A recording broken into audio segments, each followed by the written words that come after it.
ଯେତେ ସବଳ ହେଲେ ବି ସୁଦ୍ଧା କିନ୍ତୁ ରାତିରେ ବି ନାରୀ ମାନେ ସୁରକ୍ଷିତ ନୁହନ୍ତି। ସନ୍ଧ୍ୟା ବେଳେ କଣ ରାତିରେ 11ଟା 12ଟାରେ ବି ଦାଣ୍ଡକୁ ଆସିପାରିବେନି କି ବଜାର ଆଡେ ଯାଇପାରିବେନି। ଯେତେ ସବଳ ବୋଲି କହିବେ ନାରୀ ମାନେ ଆଜିକାଲି ଦୁନିଆରେ ବହୁତ ଆଗକୁ ଗଲେଣି। ପୁଅ ପିଲା ବି ଯାଇପାରୁନାହାନ୍ତି, ସମୟ ଲାଗୁଛି, ଝିଅ ଛୁଆ ଚାଲି ଯାଉଛନ୍ତି, କିନ୍ତୁ ଯେତେ ହେଲେ ବି ଭୟ ରହୁଛି। ଏ ସମାଜର ଝିଅ ଛୁଆଙ୍କୁ ମାନେ ସୁରକ୍ଷିତ ନାହିଁ, କେବେ ବି ନାହିଁ ସୁରକ୍ଷିତ ହେଲା। এইটা হচ্ছে ଲୋକମାନେ ବୁଝିବେନି, କହିବେ ନାରୀ ସୁରକ୍ଷିତ। ନାରୀ ବି ଜଣେ କହିବ ମୁଁ ସୁରକ୍ଷିତ, କିନ୍ତୁ ସେ ନିଜେ କମ୍ଫର୍ଟେବଲ ନୁହଁ ହେଲା। ଆମେ ଦେଖୁଛୁ ନାରୀ ମାନେ ଆଇନର ଗଳା ବାଟ ଦେଇ ପୁରୁଷ ମାନଙ୍କୁ ବିଭିନ୍ନ ପ୍ରକାର ଇଏ ତ ଘଟୁଛି କିନ୍ତୁ ତାକୁ ରୋକା ହଉଛି। ଆଉ କିନ୍ତୁ ଭିତିରେ ବି ହେଇପାରୁଛି, ରୋକା ହେଇପାରୁନାହିଁ। ପଇସା ପତ୍ର ଦେଇକି ବି ଏମିତି ମାନେ ହଉଛି ସେ ଗୋଟେ ଲୋକ କାମ କରିଦଉଛି, ମାନେ ମର୍ଡର କରୁ କି ନାରୀ ନିର୍ଯାତନା କରୁ, ପଇସା ଦେଇ ସେ ଖୁସି ହଉଛି। ଏଇଭଳିଆ ଯୋଉ ଘଟୁଛି, ଆଉ ସେମିତି କଣ କରାଯାଇ ପାରିବ? ଆମ ହାତରେ ତ କିଛି କଥା ନାହିଁ ନା। ନାରୀ ମାନେ ବହୁତ ସମୟରେ ମଦ ପିଇବା ବଢିଗଲେ 30% ଯାହା ଫଳରେ କି ସେମାନେ କ୍ରାଇମ ବି କରୁଛନ୍ତି। ଏବେ ଶ୍ରୀମନ୍ଦିର ସାମ୍ନାରେ ଗତକାଲି ବଙ୍ଗୀୟ ମହିଳା ମାନେ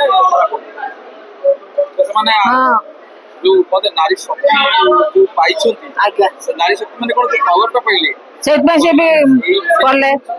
ସେ ବି କରୁଛନ୍ତି, ଝିଅ ଛୁଆ ବି କରୁଛନ୍ତି। ମୁଁ ବି ମାନୁଛି, ନ୍ୟୁଜରେ ଦଉଛି, ଆମେ ସେ ଟିଭିରୁ ଦେଖୁଛୁ ନା। ସେ ଯେତେ ଆଗକୁ ଗଲେ ବି ସେଇ ଖରାପ କାମ ହିଁ ତାଙ୍କର ଦ୍ଵାରା କରୁଛନ୍ତି, ନାରୀ ମାନେ ହିଁ କରୁଛନ୍ତି।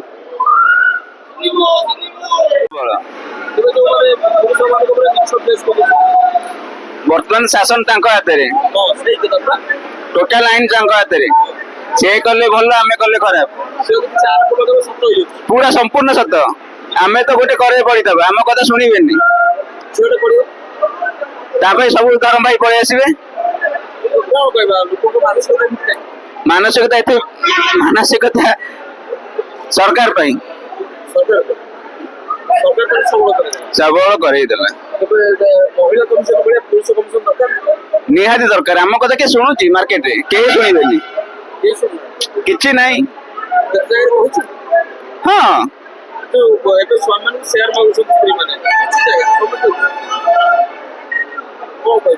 ବର୍ତ୍ତମାନ ଯୁଗରେ ଗୋଟେ ଝିଅରେ ଯଦି ଭଲ ପାଉଛି, ସେ ତା ମନ ଇଚ୍ଛା ବିବାହ କରିପାରିବ। ଯଦି ସେଇ ଜାଗାରେ ପୁଅ ଛାଡିଦେଲା, ସେ ଆଇନର ଆଶ୍ରୟ ନେବ। ଏଟା କୋଉଠି ପର୍ଯ୍ୟନ୍ତ ଠିକ? ଝିଅଟେ ଚାହିଁଲେ ଛାଡିଦବ। ଝିଅଟେ ଯଦି ଭଲ ପାଉଛି ଛାଡିଦେଲା, ତା ପାଇଁ କିଛି ଆଇନ ନାହିଁ। ସେତେବେଳେ ଯୌନ ନିର୍ଯାତନା ହେଇନି। ଯଦି ପୁଅଟେ ଛାଡିଦେଲା, ନା ଯୌନ ନିର୍ଯାତନା କରି ଛାଡିଦେଲା। ଏମିତି ଘଟଣା ତ ସତ ଘଟଣା, ଆଉ ମିଛ ଘଟଣା। ସବଳ ଅଛନ୍ତି, ସରକାର ତାଙ୍କୁ ଆଗକୁ ନଉଛି, ଆଉ ସେମାନେ ସବଳ ଅଛନ୍ତି। ଏଇଖିଣି ବର୍ତ୍ତମାନ ପୁରୁଷ ଦୁର୍ବଳ, କିନ୍ତୁ ନାରୀ ମାନେ ବର୍ତ୍ତମାନ ପାଇଁ ଆଗରେ, ଯାହା ଚାହୁଁଛନ୍ତି କରୁଛନ୍ତି।